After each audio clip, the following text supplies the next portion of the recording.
And you're live. Okay, we're back. And I think we're gonna just work out scheduling a little bit, 9 and 2 going forward. And we're gonna start now with a walkthrough of the financial pieces of the bill, beginning on section 3, whatever it is. 4. I'm actually going to grab that.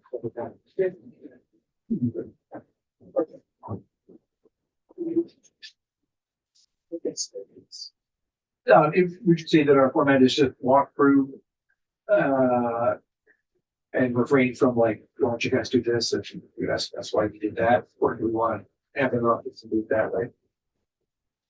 After these probably been spent doing the walkthrough. Yeah, I would rather like Yeah. wait until tomorrow Yeah. to get Sounds good.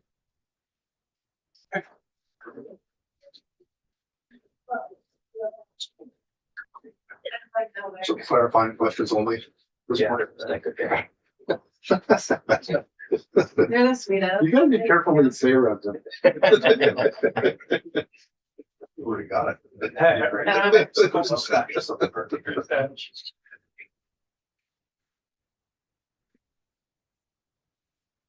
Hello, everyone. John Gray, Office of the Council. Would you guys like for me to screen share as past the Senate?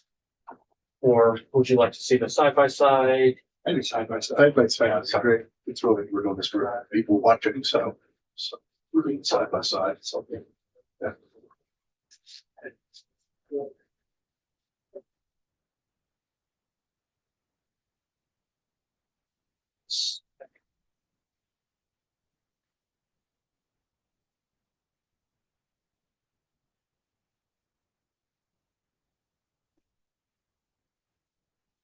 Zoom in a little.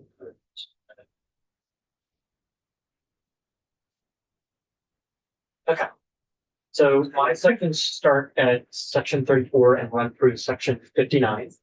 What you're going to see in the side by side is for any instance in which there are no differences, there is no text provided, but I'm happy to explain to you what is included in these sections on the there's no disagreement. So sections 34, 35, and 36 are the same between the two bills, and these are your Title 16 definitions for state funding and public education. So this includes your base amount, $15,033. Section 35 is your weighting section. So this includes tiered weights for special education, for English language proficiency, and newcomer or slide. And then section 36 is kind of a conforming change. This is your education payments section. And this is just updating the defined terms to reference the concepts here of educational opportunity payment, supplemental district spending, and your small schools and sparsity support grants. No difference between sections 34 through 36. Section 37 is your support grants, and there is a difference between the approach taken here between the House and the Senate. On the left, you're seeing the House, and on the right, you're seeing the Senate. And the difference that you see between these two are what the area that demarcates sparsity is. So in the House proposal, you have sparse school districts, and those are school districts where the number of persons per square mile residing within that geographic boundaries is fewer than 55 persons. And the sparsity support grant there would be a sparsity support grant to each sparse school district in an amount determined by multiplying the 2-year average enrollment of each public school in the school district. So we pick up all public schools within that school district. Obviously, we don't know what the school district configurations are going to be, but it's making that sparsity determination at the district level. Whereas what you see on the Senate side is this definition of sparse area instead of sparse school district. This is a geographic area corresponding to a zip code where the number of persons per square mile residing within the geographic boundaries is fewer than 55 persons. So instead of district level sparsity analysis, it's at the zip code level. And then a sparse school is a school within that sparse area. Accordingly, your sparse school support grant it goes to each school district, but it's not for each public school in a sparse district.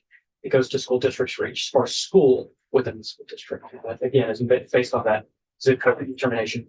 There's no difference between the dollar amounts really the concepts that you're getting at. Just where is that geographic determination made for sparsity? Well, isn't one, okay, no, forget it. I think they're pretty big fiscal impacts for the change. Yeah, Sections 38 through 39 are the same. So 38 is just a description of the ed fund. So picking up revenues from the supplemental district spending tax. Section 39 is cleanup language for the stabilization reserve. And then section 40 is just your payment schedule, fund payments to school districts. The changes that you see in these sections that both chambers have agreed on is just picking up instead of education spending, EOP and supplemental district spending. So same across those sections. When we come to section 41, there actually is a very slight change here. And I realize we're looking, so this side by side was assembled this morning, and Beth super helpfully put this together.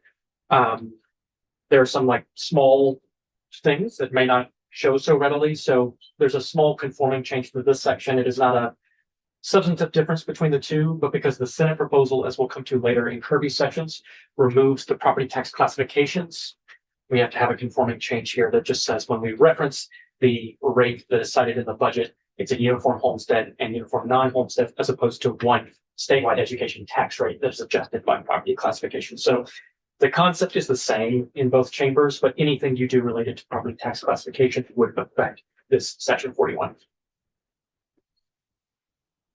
Section 42, sections 43, 44, and 45 are all the same between the two chambers. And just to go over those quickly, section 42 sets of repeals, including some language that is specific to the education, the current education funding system.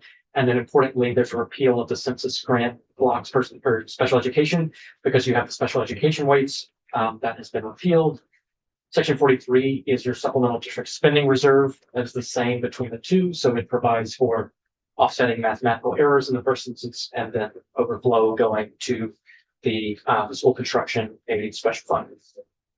Sections 44 and 45 are sets of reports. There's the same between the chambers. So section 44 is transportation reimbursement guidelines from AOE.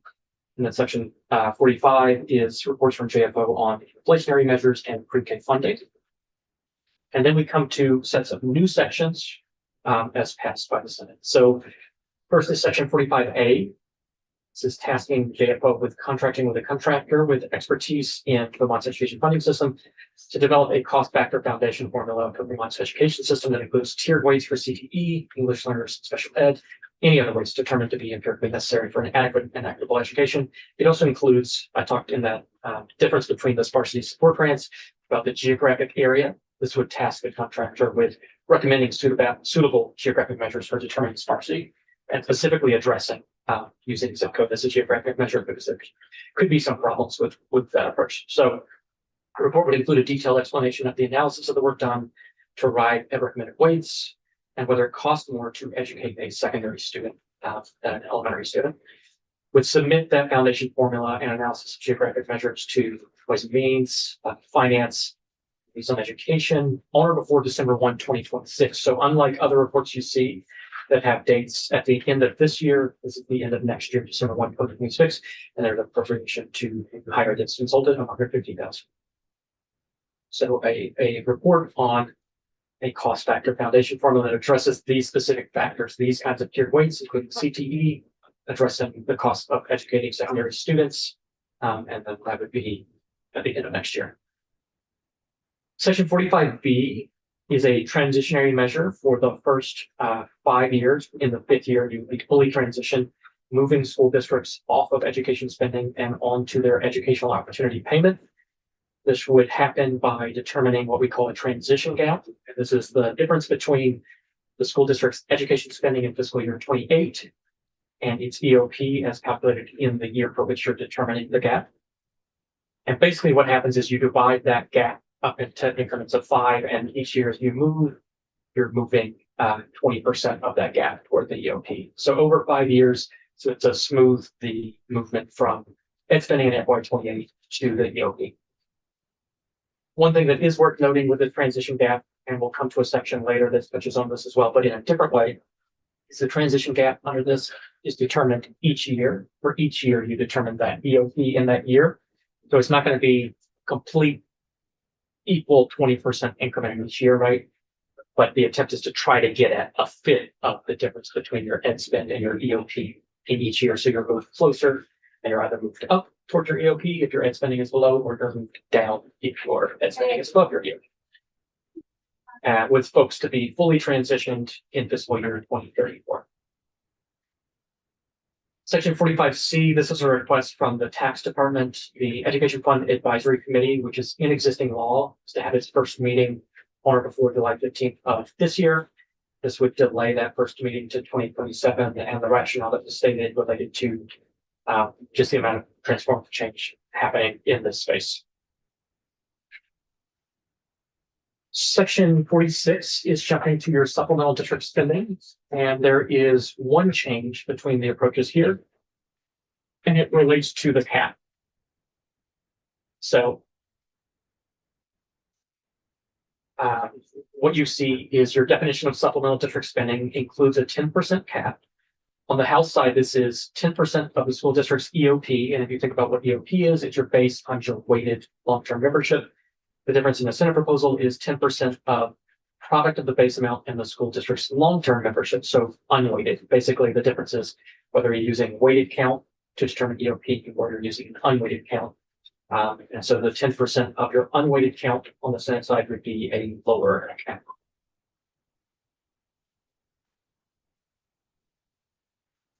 Section 47 is, we're in Title 32 talking about the imposition of the rates to raise these education funds. So there's a pretty substantial difference here tied to the removal of the property tax classifications. If you look on the left side, the House's proposal, it includes this little table here. And so the imposition of the statewide tax rate, so it's not your supplemental district spending, but just raising your statewide education tax, is done by determining one statewide education tax rate. And then for your different classifications, homestead, non-homestead, apartment, non-residential, or residential, you multiply that by a particular factor. In this case, the factors are 1. So in effect, it's a uniform tax rate across all classes. The difference that's taken on the Senate side is that you don't have the property tax classifications. So instead of having a table with different rates in a fixed relationship to each other, we just have that the statewide education tax is imposed on the non-homestead and homestead property at a uniform tax rate for non-homestead and a uniform tax rate for homestead property. In both cases, you're funding the same pieces. It's just the way that you do this. I would note that on the Senate side, there is no specified relationship between the non-homestead and homestead rates, right? So we don't know if it would be a factor of 1, 2. You could set those in different ways. The rest of the changes you're going to see in this section are conforming changes that flow from that removal of the property tax classifications. On the House side, we need to reference the applicable rate as adjusted. On the Senate side, we reference the homestead or non-homestead rate. This, to me, purple, but maybe not so much to other people. I'm colorblind. Language is just language that is struck in one of Kirby's sections and will not be present for the point that this hits on. So I think that this is a non-issue, but that's why that's highlighted there. So it's like this language is going, is what you're saying? It will be gone. Yep. Okay. Yeah, it's gone. On the House side, it had been struck because I didn't realize that Kirby's sections earlier amended that same section to remove it. And then on the Senate side, I believe that I removed it because it wouldn't be present at the time that this came online. So it's removable. Yep. Versions. Exactly. I would call it adjustment. Yep.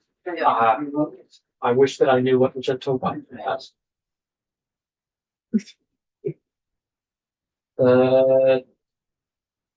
There are there's one other change, but you could call it 2 sets of changes here related to the entity that determines net payments.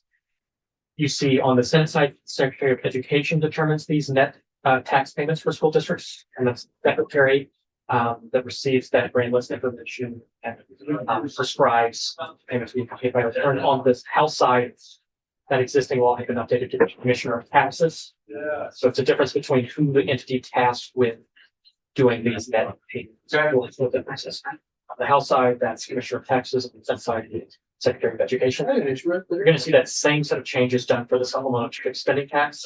These sections are otherwise the same. They use the same mechanics to determine that supplemental rate. But here you see, right, on the House side, Commissioner of Taxes to determine that net payment, and on the Senate side, Secretary of Education. Section 4 is your December 1 letter. Senator, thank you. And so you're going to see more flow through changes here relating to removal of those property tax classifications, right? So on the House side, one statewide education property tax rate is proposed and recommended in the December 1 letter. And that would be adjusted right over the different classifications. On the Senate side, you're receiving a recommendation for a non-homestead rate and a homestead property tax rate. So whatever happens with property tax classifications will affect this section. We come next to a similar transition mechanism for the tax rates themselves. So section 48A, your homestead property tax rate transition across the same years. So fiscal years 2030 through 2033, which are your first 4 years of that transition. School district's homestead property tax rate would be adjusted in a very similar manner to what you saw for the EOP. This is the same concept that was discussed in Senate filings previously. So it's over that 5-year period. And note that unlike the EOP transition, where you're determining that gap yearly, right? You're looking at the gap between your FY28 net spend and your EOP in that year. In this case, what you're determining is a gap between, it's a fixed gap. It's what that homestead property tax rate would be in the first year if you had no transition mechanism. So covering all expenditures from the ed fund. And then against a district's homestead property tax rate in fiscal year 29. So just getting at the gap between the what would be the FY30 uniform rate, homestead rate, against what that district's FY29 homestead property tax rate is. And you use this gap to determine a discount or penalty on that rate, essentially, because we still have to set the rates sufficient to cover the expenditures.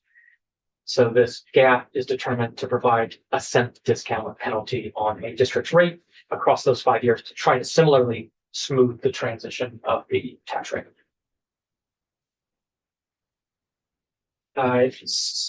Section 49 is just conforming changes in your statewide property tax rate section. It's the same across both. And then section 50, it's similarly conforming changes, but note that there's a difference related to property tax classifications here. On the House side, we reference the statewide education tax rate, and on the Senate side, we reference the homestead and non rates. At section 51, we have moved out of our statewide education tax rate and supplemental spending tax rate, and we're not talking about the property tax credit repeal and replacement with a homestead exemption. Section 51 is just setting out the statutory purpose of that homestead exemption. It's the same across both chambers. And then section 52 does take a different approach to the homestead exemption. And just to note, this section 52, unlike all the other sections, is amending a full chapter. So that's why this section is quite large. The real differences in this proposal come down to the income brackets, the percentages, and the house site value against which that is provided. So on the House site, on the House side, you have an exemption, a homestead exemption proposed that has these brackets. So I'm just going to start here. It goes from, if there's less than 25,000, an uncapped exemption of 95% of the claimant's house site value. If you're between 25 and 47K, an exemption of 90%, and you can see kind of smooth step in 47 to 50, you get 80%, 50 to 60, you get 70, and all the way up to between 110 and 115,000, the exemption will be 10% of the claimant's house site value, and folks above that 115,000, no amount of house site value would be exempt under the section. Note that there is no cap proposed as to the house site value against which that exemption is made available, and you have the different brackets here, right? And you move in, close to 10% increments for most of these, and you just have at the top a 5% increment here. On the Senate side, these are set out, it looks quite different because it's set out in a table, but it's a similar concept, just using different income brackets and different percentages, right? So on the Senate side, the homestead exemption that is available is provided against the first $425,000 in house site value. If you're below 50K in income, and you can see your relevant percentages there. So if you're at the bottom most income bracket, you get a 99% homestead exemption against the first 425,000. And then we have a table for if you're above 50 and up to 100,000, which is the highest income at which this would be available in the Senate proposal, you get that exemption against the first $400,000 in house site value. And this is the concept that Senate Finance had proposed. John, are there inflators on this? There are inflators built in. Yes, and I made In both versions? in both versions there are inflators. I would note that they Do they apply to the brackets as well as the house site value? exactly. So that is one of the differences here is that on the house side, the way the inflator is described, it applies to all dollar amounts and it references subdivision 81 or something to that effect. On the house side, that would only pick up the income brackets because you aren't listing out a house site value, right? Because cap isn't proposed on that side. On the Senate side, the inflator would apply against both the income brackets and that house site value because it's a reference to the dollar amounts in that section. So the inflator would apply across different pieces. On these, John, is there still the cap on how much credit the homeowner can receive? I believe the current law is 5,600-ish. We do have tweaks to those sections to try to mirror existing. There wasn't an attempt to change on either side the way that those mechanisms work. And let me just go to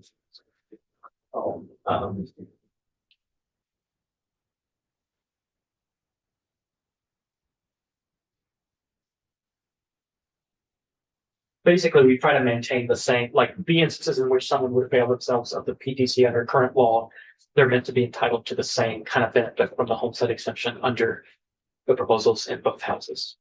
I don't know. So like when we allocate rates, when we have to make allocations for someone who's part of a co-op or they're surrounded by trust land or the like, the same measures we took to make sure that those folks were able to avail themselves of the benefit of the property tax credit, someone who's receiving the homestead exemption would receive. And I think we've tried to take similar measures for the cap, which you're proposing. I just don't see anything about it in here, which leads me to believe that it's untouched, it's still there. So part of what you're seeing here is the differences between the two, right? So let me just flip through my sections, which filled out the full. Yes, okay, we'll come to it in section 67. Sorry. Okay, thank you. Just now, I think it is. Where it shows here. Okay, I can. So in section 67, in existing law, we have a line that says no taxpayer shall receive a renter credit in excess of $2,500. No taxpayer shall receive a property tax credit greater than $2,400 or cumulative credit under your sections of 66 of this title greater than $5,600. The line related to cumulative credit has been struck, that $5,600 figure.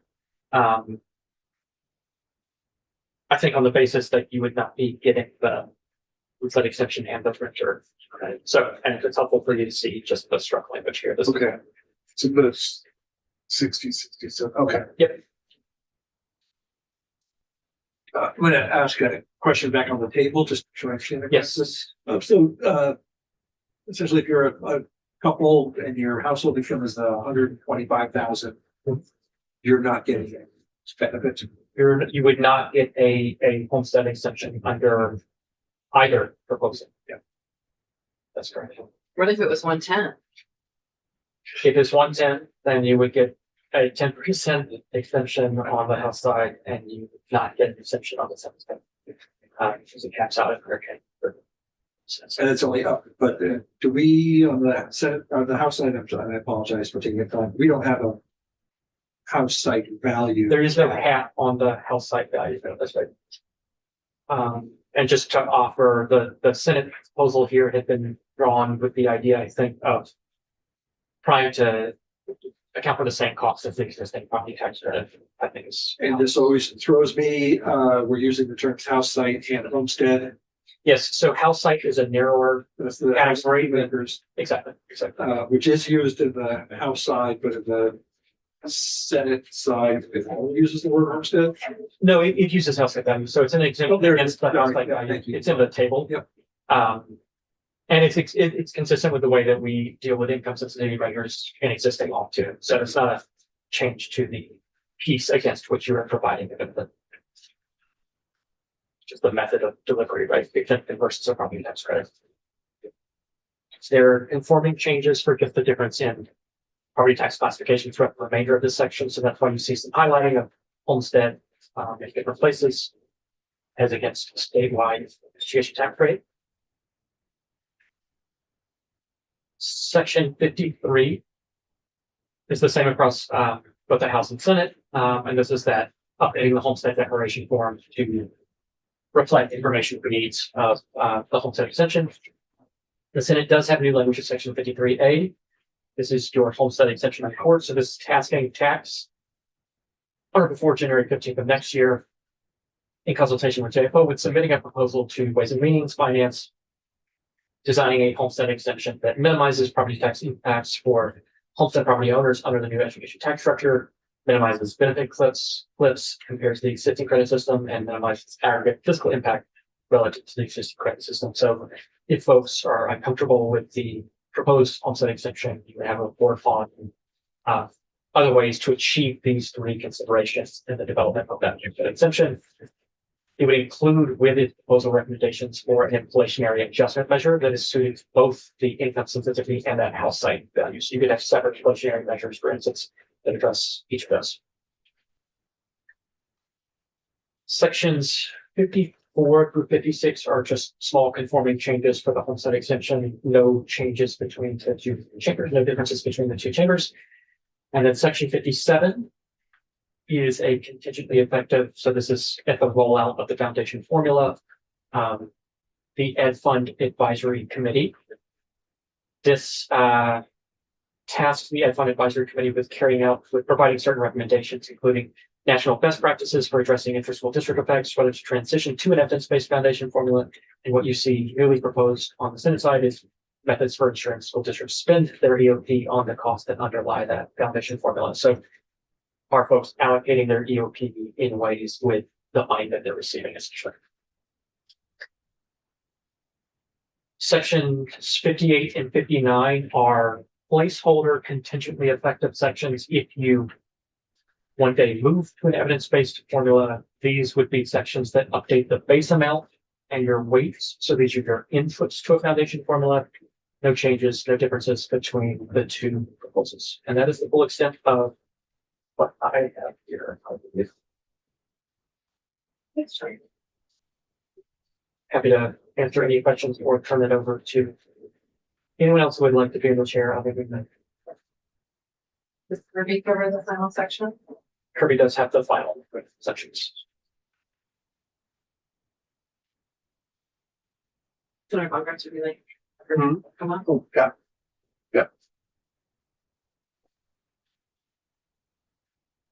Thank you, John. That was really helpful. Sure.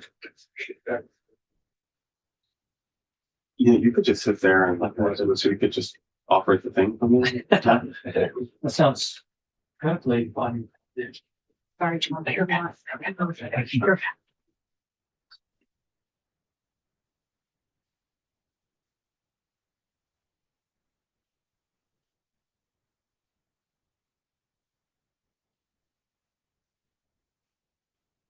let's say council. Just joining Zoom right now, I think. Unless they call.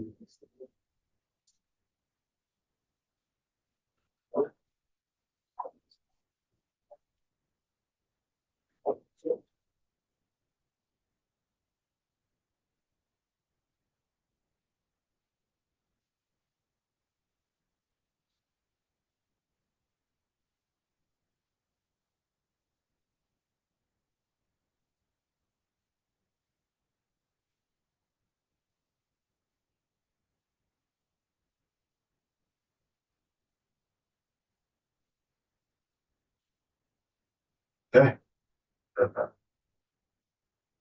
Right.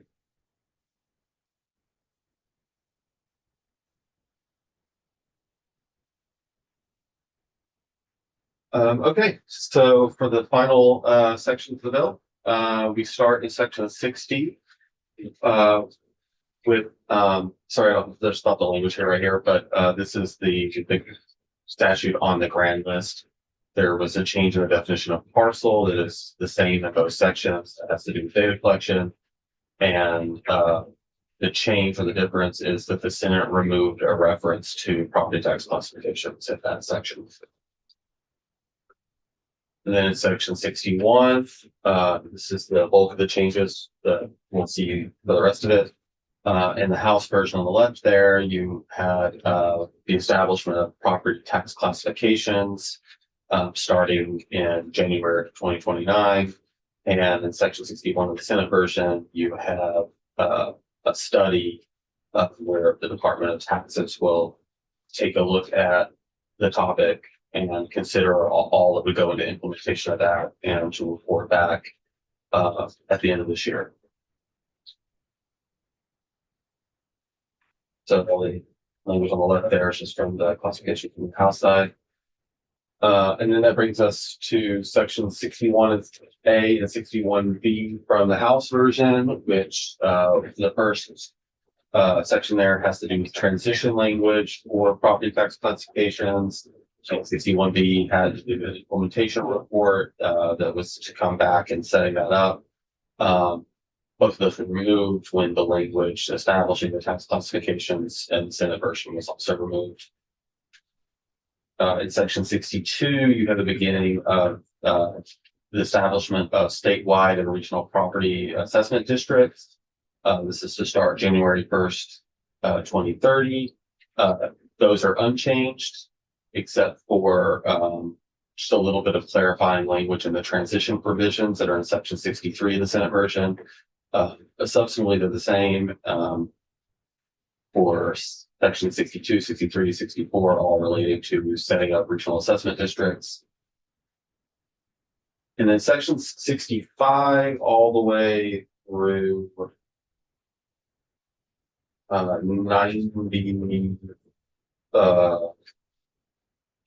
94 of the House version were all conforming provisions to change the grand list in the future to a January 1 grand list date as opposed to the current April 1 grand list date. The Senate removed those, but the Senate kept in the language in a report in the regional assessment district sections from the tax department to send language back for next session that would they would run it through the stakeholder group that they're going to be working on in summer and fall and come back with those conforming changes to change to a grand list date. So no intent to not do that, but just a waiting to put it into the law here. And that brings us to what is in the Senate section, section 65, and what is in the House version, section 91, which is these are the miscellaneous provisions, and then they're the same except the Senate added one.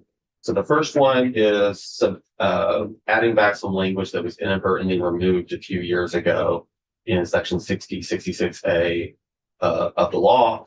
It is the provision that John referenced with where the magenta came up before, because we have this miscellaneous provision here to add this back, but then we had accidentally left it out of the law that was changing in the future. So we were going to do the same thing again. We accidentally removed this piece of language that doesn't have a lot of substance to it. But that's what's going on there. Technical stuff.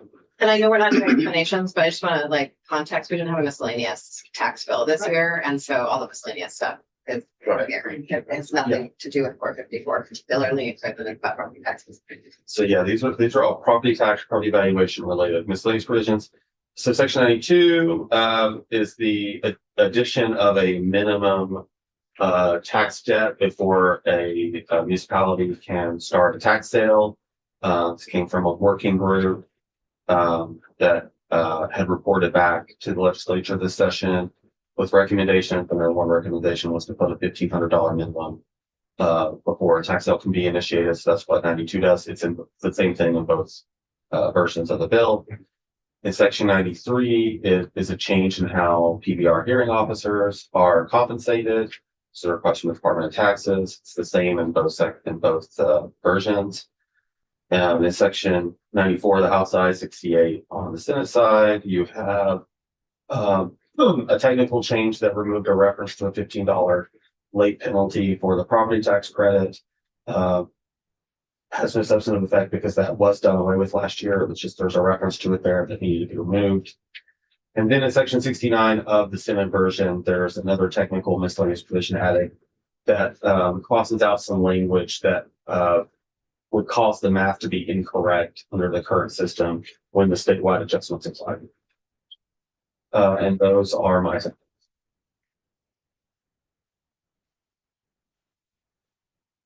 Thanks, Bruce.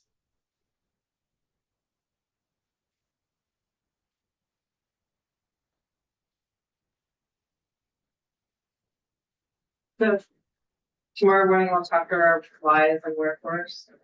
Yeah. Anything else? Anyone wants to talk about that?